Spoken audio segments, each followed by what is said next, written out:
There's an ancient story, one that repeats itself across cultures and ages. It's a story of falling, of separation, and forgetting who we truly are. In the Bible, it's called the fall of Eve, where humanity was cast out of Eden after tasting from the tree of knowledge. But what if the story isn't merely about disobedience, but rather a shift in consciousness itself, one that locked humanity into the density of time, space, and form? The fall of Eve represents the descent of divine unity into fragmented reality. Before the fall, there was oneness, complete alignment with Source, zero resistance, and full access to infinite energy. The state of pure connection could be likened to zero-point energy, a theoretical field in quantum physics that holds infinite potential energy in a vacuum. It is a state of perfect balance and harmony where creation flows effortlessly. But when Eve fell, consciousness fragmented. Duality emerged, good and evil, light and dark, male and female. Time itself became linear, and we entered the form of matrix.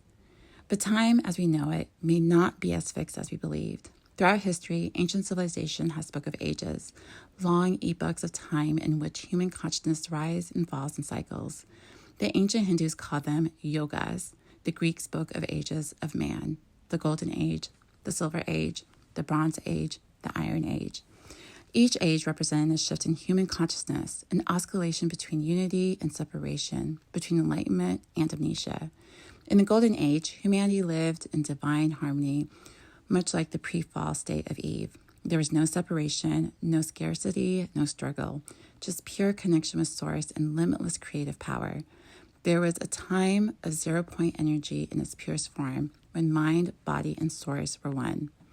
But as age progressed, consciousness began to fall. By the Silver Age, a stubble separation formed. Creation required effort, and humanity began to perceive itself as distinct from Source. In the Bronze Age, scarcity consciousness deepened.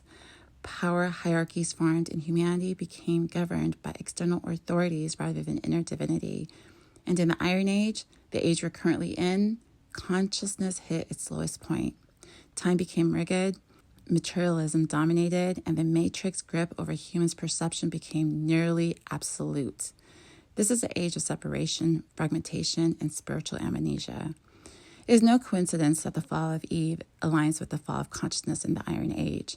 When she partook in the tree of knowledge, duality was born. This knowledge of good and evil is a metaphor for the introduction of polarity, separation from Source, and the birth of the matrix. But just as ages fall, they also rise.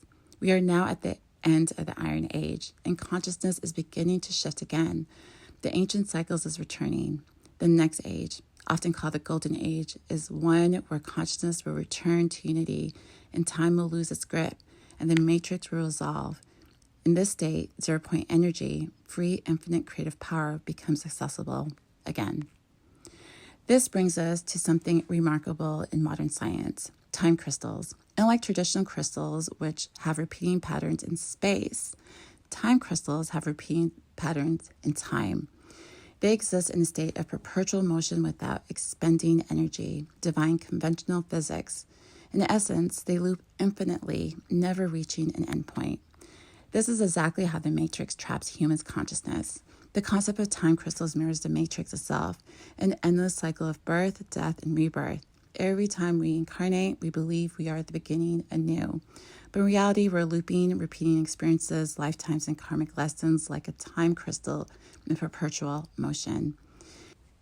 It is the ultimate prison of consciousness, a self-sustaining loop that never breaks. This is why ancient cultures warned of the Kali Yuga or Iron Age, the age when consciousness is at its lowest, and time becomes our greatest capture. But like time crystals, there is a way out. By remembering our true nature, just as zero-point energy represents limitless potential, consciousness can return to its natural state of effortless creation. The key is to remember that time is not linear. It is a loop sustained by belief. This same truth is encoded in the ancient myth of Osiris and Isis. Osiris, the god of order, was betrayed and dismantled by his brother Set, the god of chaos and materialism.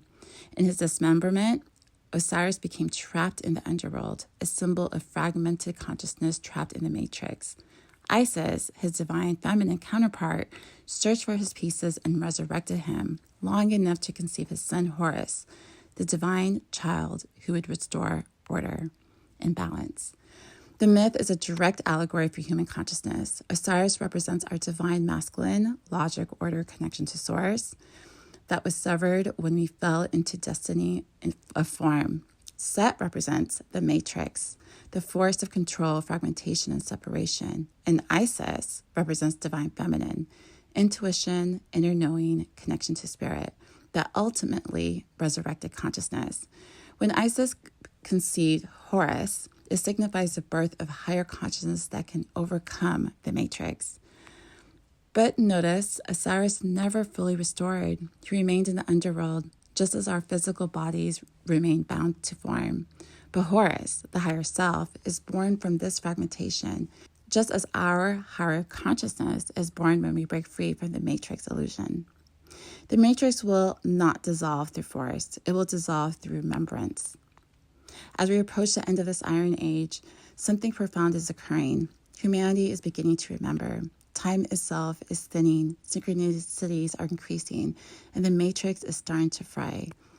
This is a return of zero-point energy, the moment when consciousness breaks free from linear time and steps back into infinite creative potential. The matrix cannot sustain itself without our belief in linear time and separation.